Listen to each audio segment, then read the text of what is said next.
పేరేం పేరన్నా? రవికి చెప్పి రవి నువ్వు రెడ్ బుక్ మెయింటైన్ చేయ రవి అని అంటే రవి కూడా మెయింటైన్ చేస్తాడు. అదే పెద్ద ఘనకార్యం కాదు, గొప్ప పని కాదు. ఆ తర్వాత రెడ్ బుక్లో పెట్టిన పేర్లన్నీ తీసుకొని వాళ్ళని ఇరికించడము, వాళ్ళ ఇళ్లను ధ్వంసం చేయడము, వాళ్ళ ఆస్తులను ధ్వంసం చేయడము, వాళ్ళ మీద దొంగ కేసులు పెట్టడము, ఇదే ఒక పరిపాలన కింద రాజ్యాధికారం చేయడం మొదలు పెడితే మాత్రం రాజ్యాధికారం ఎలా ఉంటుంది అని అంటే ఇప్పుడు చంద్రబాబు నాయుడు గారి పాలన ఎలా ఉందో అలా ఉంటుంది. చంద్రబాబు నాయుడు గారి ప్రభుత్వం వచ్చి మూడు నాలుగు నెలలు కూడా కాయిపోలా. ఈ 3-4 నెలల్లో చంద్రబాబు నాయుడు గారి పరిపాలన ఎంత దారుణంగా ఉంది అని అంటే నిజంగా నాకు ఆశ్చర్యం కలిగించే విషయాలు, ఆశ్చర్యం కలిగించే విషయాలు కనిపిస్తాయి.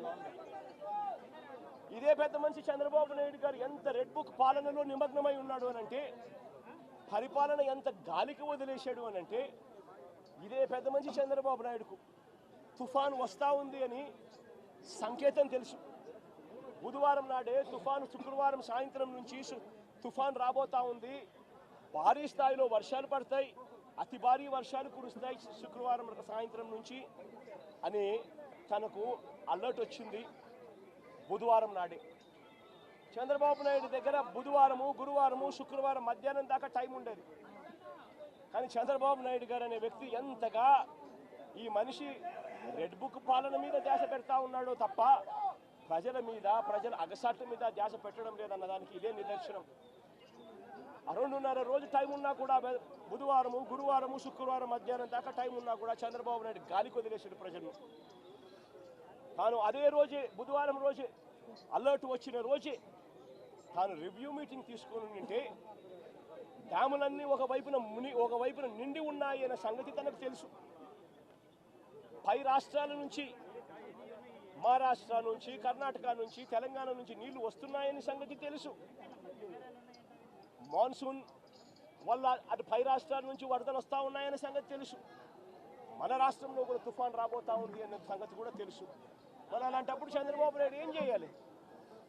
బుధవారం రోజు రివ్యూ తీసుకొని రెవెన్యూ సెక్రటరీని, చీఫ్ సెక్రటరీని, ఇరిగేషన్ సెక్రటరీని, హోమ్ సెక్రటరీని వీళ్ళందరినీ కూడా పిలిచే కార్యక్రమం చేయాలి. వీళ్ళందరితో రివ్యూ తీసుకుంటే వీళ్ళందరూ ఆ తర్వాత కలెక్టర్లతో వెళ్ళి కలెక్టర్లతో వీళ్ళంతా కూడా చేయాల్సిన పనులు చేస్తారు. ఇరిగేషన్ సెక్రటరీ ఉన్న డ్యాములను ఖాళీ చేయిస్తాడు. శ్రీశైలంలోను, నాగార్జున సాగర్లోను, పులిచింతల్లోను 3 డ్యాముల్లోనూ కనీసం ప్రతి డ్యామ్లోనూ ఒక 25-30 టీఎంసీలు తగ్గించుకుంటూ వచ్చి కనీసం ఒక 80-90 టీఎంసీలు మేరకు తగ్గించి ఈ 3 డ్యాముల్లో కలిపి ఒక ఫ్లడ్ కుషన్ మెయింటైన్ చేస్తాడు ఇరిగేషన్ సెక్రటరీ. దానివల్ల పైనుంచి వచ్చే నీళ్లను, ఇతర రాష్ట్రాల నుంచి వచ్చే నీళ్లను, ఈ ఫ్లడ్ కుషన్ ఉంది కాబట్టి నీళ్లను అక్కడే ఆపిండొచ్చు. రెవెన్యూ సెక్రటరీ వెంటనే రిలీఫ్ క్యాంపులు ఏర్పాటు చేస్తాడు. ఆ రిలీఫ్ క్యాంపుల్లో ఏర్పాట్లు బాగున్నాయా లేదా, రిలీఫ్ క్యాంపులు ఎక్కడున్నాయి, ఎక్కడ పెట్టాలి, ఆ రిలీఫ్ క్యాంపుల్లో ఏర్పాట్లను పర్యవేక్షిస్తాడు రెవెన్యూ సెక్రటరీ. హోమ్ సెక్రటరీ లోతట్టు ప్రాంతంలో ఉన్న వాళ్ళందరికీ ఇన్ఫార్మ్ చేసి వాళ్ళందరికీ కూడా చెప్పి ఇలా తుఫాన్ రాబోతా ఉంది అని చెప్పి వాళ్ళందరినీ షిఫ్ట్ చేసే కార్యక్రమం హోమ్ సెక్రటరీ చేయిస్తాడు. మరి నేను అడుగుతా ఉన్నా, ఇదే పెద్ద మంచి చంద్రబాబు నాయుడు ఇవన్నీ చేశాడా అని అడుగుతా ఉన్నా. మరి ఇవన్నీ ఎందుకు చేయలేదు చంద్రబాబు అని అడుగుతా ఉన్నా. ఇవన్నీ చేయకపోవడం వల్ల, ఫ్లడ్ కుషన్ ఏర్పాటు చేయకపోవడం వల్ల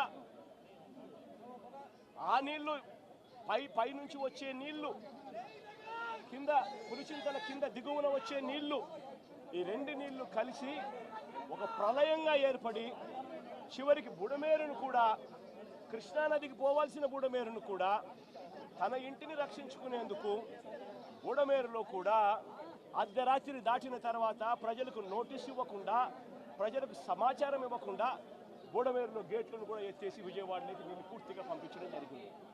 నేను అడుగుతా ఉన్నా, చంద్రబాబు నాయుడు చేసిన ఈ దుశ్చర్యకు, చంద్రబాబు నాయుడు చేసిన ఈ తప్పుడు పనికి ఏకంగా 60 మంది పైచిలకు చనిపోయినారు.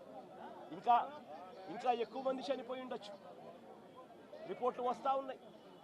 ఈ 60 మంది ఇంతకుముందు ఎప్పుడైనా తుఫాను వచ్చినప్పుడు 60 మంది చనిపోయిన ఘటన ఎప్పుడైనా మనం చూసామా? 60 మంది ఏకంగా పైన మనుషులు చనిపోతే ఇది చంద్రబాబు నాయుడు చేసిన తప్పిదం కాదా?